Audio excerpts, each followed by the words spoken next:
ओम आनंद।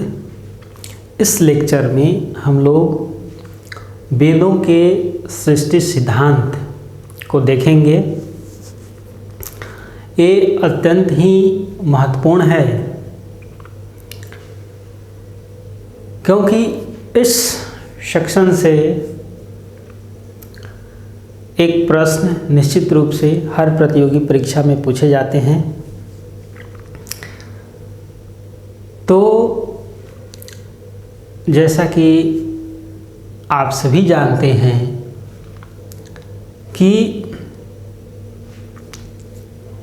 मनुष्य स्वभाव से ही जिज्ञासु रहा है। अपने बारे में, अपने परिवेश के बारे में, उसकी उत्पत्ति के बारे में हमेशा से ही चिंतनशील रहा है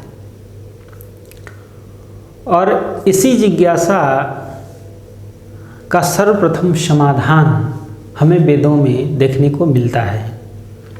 सृष्टि सिद्धांत के रूप में इस जिज्ञासा का समाधान वेदों में हमें प्राप्त होता है।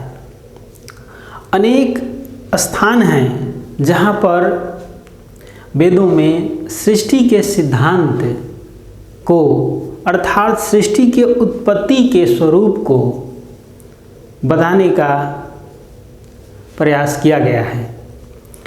इस दृष्टि से यदि आप देखें तो वेदों के दो सूक्त, पुरुष सूक्त और नासदीय सूक्त अत्यंत ही महत्वपूर्ण हैं।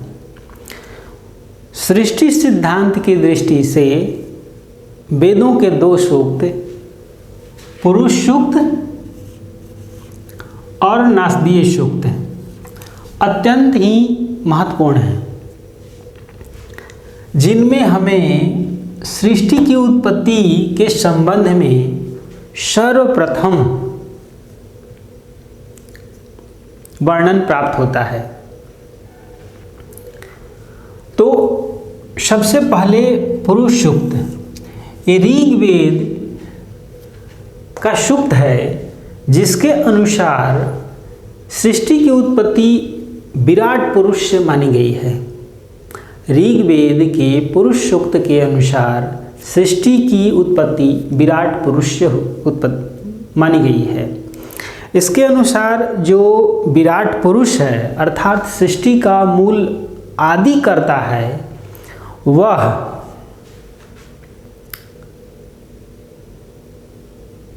अत्यंत ही विराट है और उस विराट पुरुष का जो शरीर है वही इस सृष्टि का उपादान कारण अर्थात साधन सामग्री है। जैसे जब कोई भी कार्य होता है तो उसके लिए हमको सामग्री की आवश्यकता होती है, साधन की आवश्यकता होती है। तो सृष्टि के आदि में जब सृष्टि की उत्पत्ति हुई तो कैसे हुई, तो इसके संबंध में जो पुरुष सूक्त है ये कहता है कि सृष्टि के आदि में जो सृष्टि की उत्पत्ति हुई वो सृष्टिकर्ता अर्थात विराट पुरुष से हुई। यहाँ सृष्टिकर्ता को विराट पुरुष के रूप में संबोधित किया गया है और विराट इसलिए कहा गया है क्योंकि जो सृष्टिकर्ता है वह अत्यंत ही विराट है। उसका जो शरीर है वही इस सृष्टि का उपादान कारण अर्थात साधन सामग्री है। जो सृष्टिकर्ता है उसका शरीर, सृष्टिकर्ता का जो शरीर है वही सृष्टि का उपादान सामग्री है, यानी अर्थात जिससे सृष्टि निर्मित हुई है।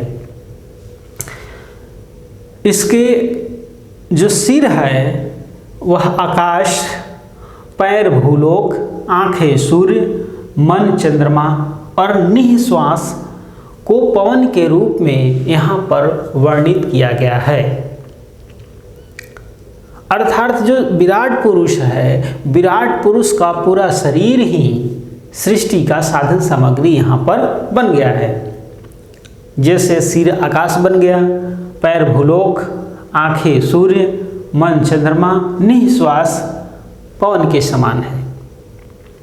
वेदों में अनेक स्थानों पर सृष्टिकर्ता इस विराट पुरुष को प्रजापति, इंद्र, अग्नि आदि देवों के रूप में प्रतिष्ठित किया गया है, अर्थात संबोधित किया गया है। तो पुरुष सूक्त से आपको सृष्टि की उत्पत्ति की मूल व्याख्या आपको प्राप्त होती है, जिसमें सृष्टि की उत्पत्ति विराट पुरुष से हुई है। विराट पुरुष का जो शरीर है वही इसका उपादान कारण है। अब देखिए नासदीय सूक्त। नासदीय सूक्त जो ऋग्वेद का है, ये भी सृष्टि की उत्पत्ति की पूर्व अवस्था की व्याख्या के लिए अत्यंत ही महत्वपूर्ण है। सृष्टि की पूर्वावस्था का वर्णन करते हुए नासदीय सूक्त कहता है कि सृष्टि के प्रारंभ में एक और एकमात्र अंधकार था। सब कुछ शून्य था, सिर्फ और सिर्फ चारों तरफ अंधकार व्याप्त था। न जन्म थी, न मृत्यु था, न प्रकृति थी, न दिन था, न रात था, न अंतरिक्ष था, न ही व्योम था। सिर्फ और सिर्फ आकाश ही शून्यवत अंधकार रूप में व्याप्त था। अर्थात नासदीय सूक्त के अनुसार सृष्टि के प्रारंभ से पहले सिर्फ और सिर्फ अंधकार था। चारों तरफ सघन अंधेरा था। ये अंधेरा कहीं पर कम था, कहीं ज़्यादा था। न दिन थी, न रात था, न सत था, न असत था, न व्योम था, न अंतरिक्ष था। चारों तरफ सिर्फ अंधेरा था। इस तरीके से नासदीय सूक्त से आपको सृष्टि के प्रारंभ की पूर्व की जो अवस्था है, जो स्थिति है, उसका वर्णन प्राप्त होता है। और सृष्टि के बाद की अवस्था, कैसे बाद में सृष्टि हुई, इसका वर्णन आपको पुरुष सूक्त से प्राप्त होता है। दोनों बात ध्यान रखने योग्य है। अब देखिए जो मुंडकोपनिषद है, मुंडकोपनिषद कहता है कि जो ब्रह्म है वही सृष्टि का उपादान कारण और निमित्त कारण भी है। जैसा कि यहाँ पर ऋग्वेद के पुरुष सूक्त से स्पष्ट है कि जो प्रजापति है, जो विराट पुरुष है, वही क्या है, सृष्टि का उपादान कारण है। तो यहाँ पर मुंडकोपनिषद में कहा गया है कि जो ब्रह्म है वही सृष्टि का उपादान कारण, उपादान और निमित्त दोनों ही कारण क्या है, ब्रह्म है। उपादान कारण भी ब्रह्म है और निमित्त कारण भी ब्रह्म है। अब देखिए कोई भी काम तभी संपादित होता है जब उसके दो कारणों का संयोग हो। पहला एक साधन सामग्री होना चाहिए और दूसरा एक निमित्त होना चाहिए। तो यहाँ पर उपादान कारण और निमित्त कारण दोनों ही ब्रह्म हैं। अब इस सत्य को समझाते हुए कहा गया है कि कैसे उपादान और निमित्त कारण ब्रह्म है। तो कहा गया है कि जिस प्रकार मकड़ी अपने ही साधनों से, अर्थात अपने ही लार्वा से क्या करती है, जाला बुनती है, और अंत समय में जब इच्छा होती है तो अपना जाला स्वतः अपने अंदर समेट लेती है। पुरुष के सिर से जिस तरीके से बाल निकलते हैं, नख निकलते हैं, शरीर से रोम निकलते हैं, पृथ्वी से अन्न आदि की औषधियों की उत्पत्ति होती है, ये सारे कार्य स्वतः होते हैं। उसी तरीके से जो विराट पुरुष है, ब्रह्म है, उससे सृष्टि की उत्पत्ति सहज रूप में, स्वाभाविक रूप में होती है। यह विराट ब्रह्म ही अपनी माया शक्ति के सहयोग से क्या करता है? सृष्टि की उत्पत्ति, इसका पालन और इसका संहार करता है। तो यहाँ पर आपको व्याख्या के साथ सृष्टि का उत्पत्ति विराट ब्रह्म से क्यों हो रही है, कैसे हो रही है, किस रूप में हो रही है, इसका उपादान कारण कौन है, निमित्त कारण कौन है, सबकी व्याख्या प्राप्त हो जाती है। अर्थात मुंडकोपनिषद के में कहा गया है कि जो विराट ब्रह्म है, जो विराट पुरुष है, वही सृष्टि का उपादान कारण भी है और निमित्त कारण भी है। अब इसको समझाते हुए कहा गया है कि जिस तरह से मकड़ी जाला बुनती है अपने ही लार्वा से और अंततः जब चाहती है अपने अंदर ही समेट लेती है, पुरुष के सिर से बाल निकलते हैं, शरीर से रोम निकलते हैं, पृथ्वी से अन्न आदि की उत्पत्ति होती है, उसी तरीके से विराट पुरुष से सृष्टि की उत्पत्ति सहज रूप में होती है। यह विराट पुरुष ही अपनी माया शक्ति के सहयोग से सृष्टि का क्या करता है? पालन करता है, उत्पत्ति करता है, पालन करता है और विनाश करता है। यही कारण है कि सृष्टिकर्ता को ब्रह्मा, विष्णु और महेश के रूप में आगे चल करके प्रतिष्ठित किया गया है। तो त्रिदेवों की संकल्पना जो उत्पन्न हुई है वो यहीं से उत्पन्न हुई है। अब देखिए, अब ये प्रश्न उठता है कि जो परम पिता परमात्मा है, जो परब्रह्म है, वो पूर्ण है, तो वो निमित्त कारण क्यों सृष्टि का निमित्त है? तो इसके उत्तर में कहा गया है कि वो निसंदेह पूर्ण है।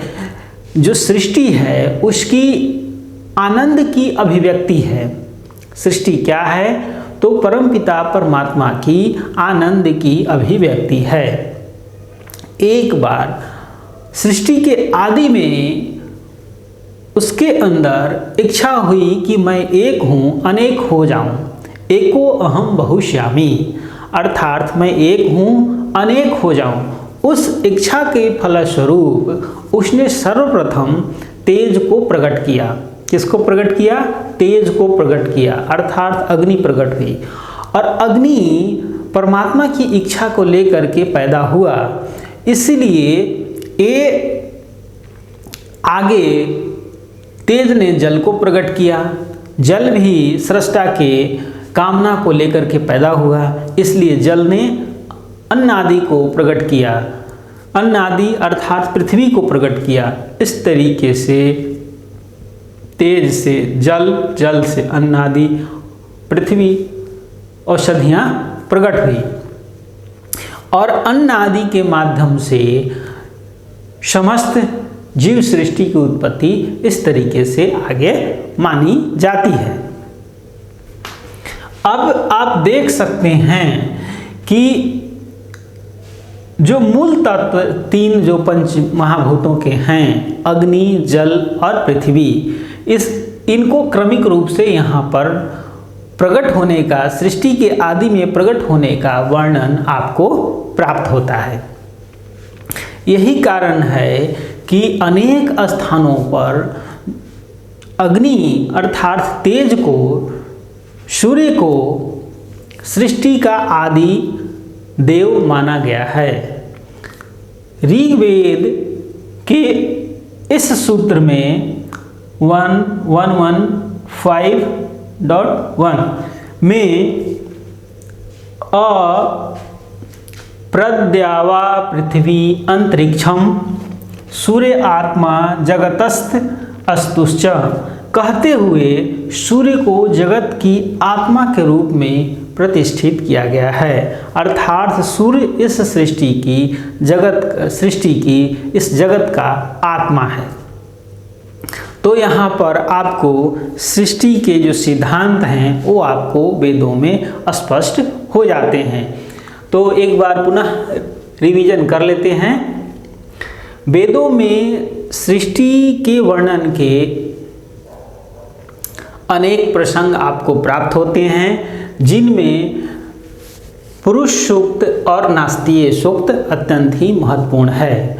पुरुष सूक्त के अनुसार सृष्टि की उत्पत्ति विराट पुरुष से हुई है। विराट पुरुष ही इस सृष्टि का उपादान कारण है। उसका सिर आकाश है, पैर भूलोक है, आंखें सूर्य, मन चंद्रमा, निःश्वास को पवन माना गया है।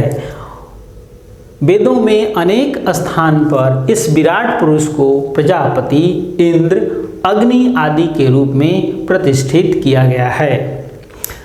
सृष्टि के ऋग्वेद के नासदीय सूक्त के अनुसार सृष्टि की उत्पत्ति के पूर्व अंधकार मात्र था।